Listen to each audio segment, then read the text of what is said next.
Bonsoir.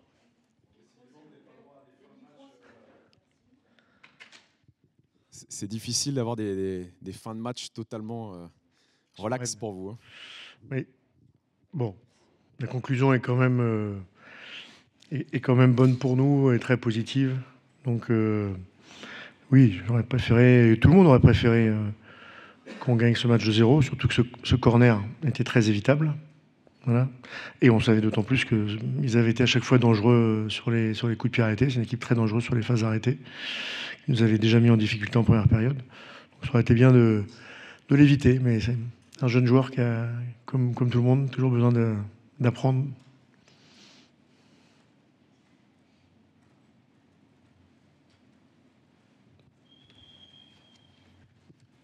Vu le nombre d'absences, la semaine que vous avez passée après la défaite à Lyon, c'est une victoire qui, je ne sais pas si on peut dire fondatrice, mais qui va forcément compter pour la suite, notamment dans l'état d'esprit. Bah, j'espère. C'est ce que j'ai dit à quelques joueurs d'ailleurs. Il faut profiter de ces moments-là. Parce que vous faites la semaine, vous avez 11 blessés, enfin 10 toute la semaine, plus 2 malades. Et puis finalement, vous récupérez un malade, mais l'autre malade est un peu blessé. Vous êtes 11 joueurs de moins, c'est pas anodin. Mais ceux qui ont été sur le terrain ce soir, qui ont commencé le match, et aussi ceux qui l'ont terminé, bon, mais ils ont fait de bonnes choses. Et ça, on avait besoin de faire un bon match. Et on avait besoin d'être soudés, d'être positifs. Et je crois que ça a été le cas. Et globalement, la victoire, elle est méritée.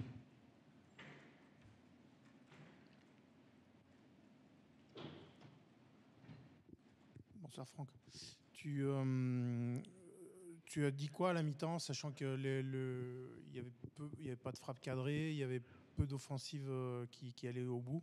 Qu'est-ce qu'il a fallu changer ? On mettait trop de joueurs dans notre système, qui était un 4-4 de losange, parce qu'il fallait matcher. Vous vous doutez qu'avec les joueurs qu'ils avaient sur le terrain, que ce serait plutôt un 5-4-1 losange chez eux. Donc, pour matcher leur système, déjà, on s'est mis en losange. Et on avait prévu, par contre, de mettre beaucoup de monde à l'intérieur pour jouer, pour avoir des joueurs entre leurs lignes. Sauf qu'en première période, on a eu trop de joueurs en dehors de leur bloc. Voilà, notamment Sofiane côté droit. Alors oui, on touchait à un moment pas mal le ballon, mais avec trop de joueurs en dehors du bloc adverse. Donc, ce qui a été demandé à la mi-temps, c'était justement que Sofiane gagne 10 mètres, que ce soit plus nos deux centraux et Hicham qui arrivent à nous mettre les passes dans le bloc, et que ce ne soit pas Sofiane ou Tanguy qui sortent du bloc adverse, parce qu'après, il nous manquait des joueurs plus hauts.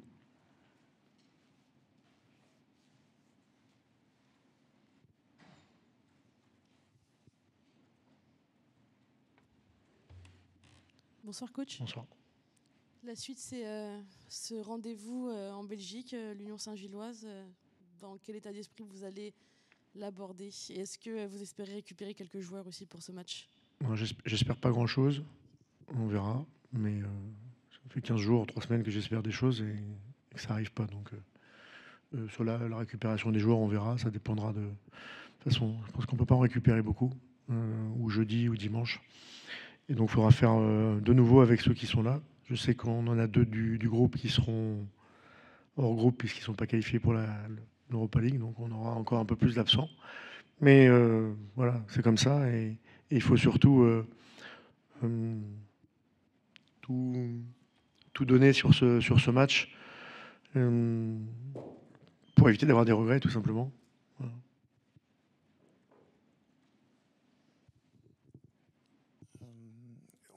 On a appris le forfait de Abdelmonem au dernier moment. Qu'est-ce qu'il a et est-ce que ça peut être long ? Et il avait pris une contusion au mollet la veille de Lyon. Bon, il avait pourtant fait le match. Sauf qu'après cette semaine, il a été vraiment très, très affecté, très malade. Donc, nous, et quand il est revenu pour l'entraînement de veille de match, il n'avait pas reparlé de son mollet. Et a priori, il l'a senti pendant tout l'entraînement. Et comme je ne le voyais pas très en jambes, il a même coupé avant la fin de séance. Et voilà, les premiers examens, on va continuer, mais les premiers examens montrent qu'il y a à la fois une contusion et un petit quelque chose sur le mollet. Donc, on va juste aller un peu plus loin dans les analyses pour voir si c'est juste la contusion ou on pourrait le récupérer relativement vite. S'il y a un peu plus et qu'il y a un petit problème musculaire, comme il reste 15 jours, je pense qu'on l'aura perdu.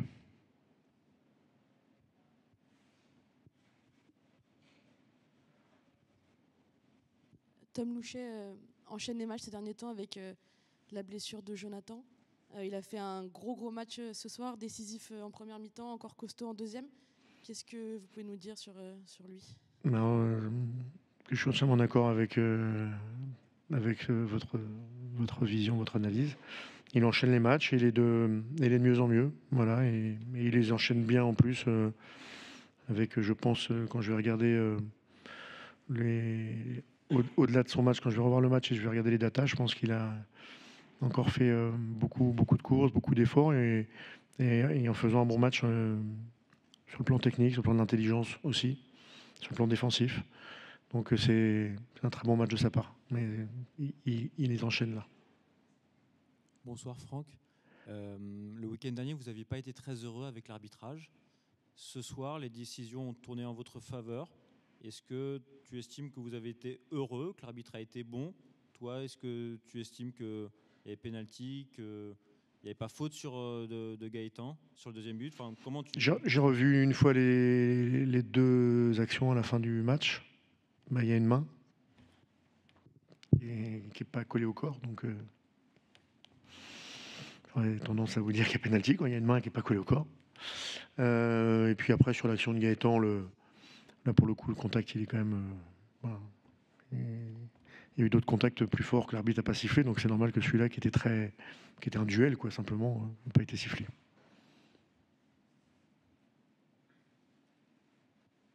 Merci. Bonsoir Didier.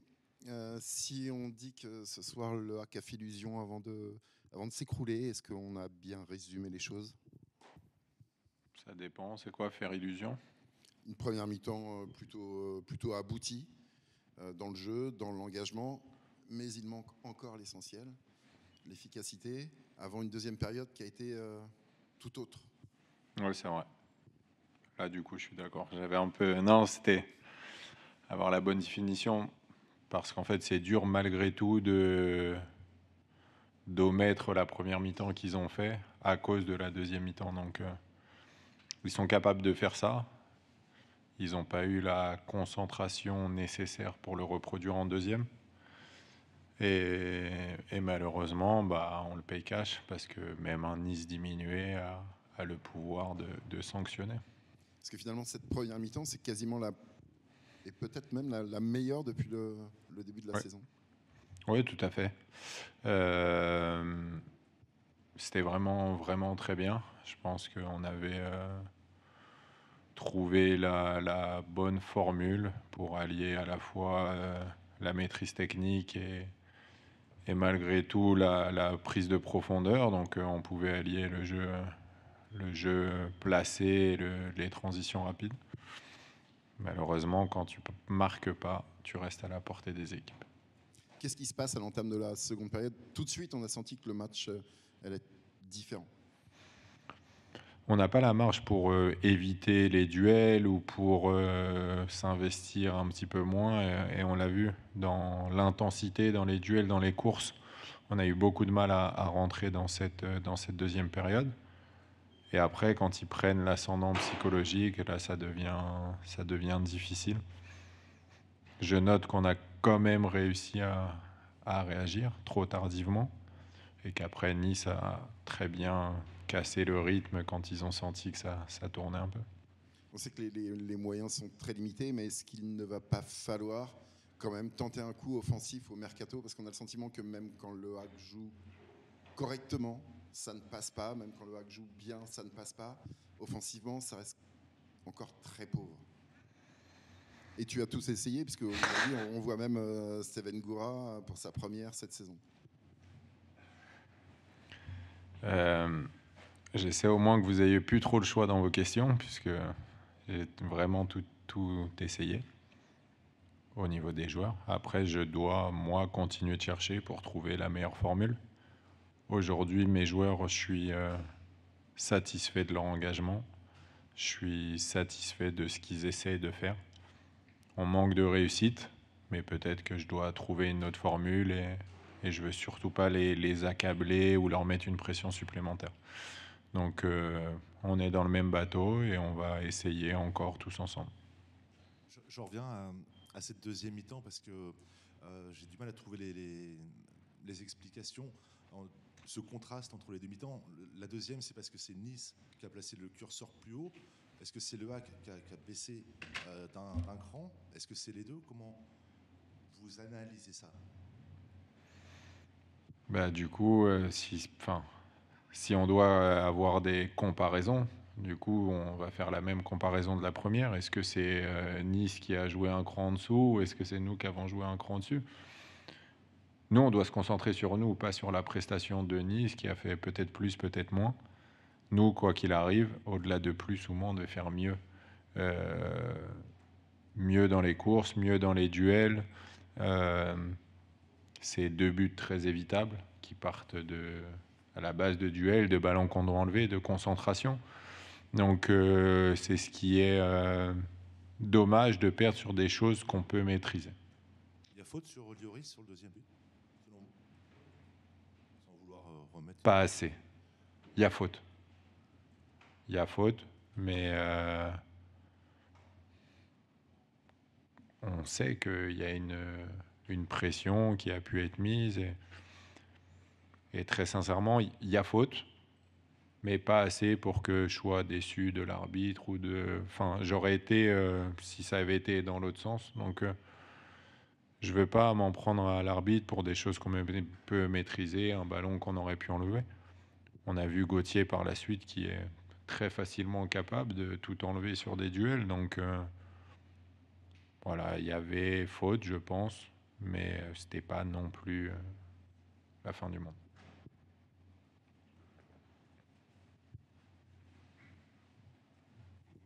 Est-ce que, je vais revenir au système, est-ce que le milieu à 4, c'est quelque chose sur lequel tu pourrais t'appuyer à l'avenir?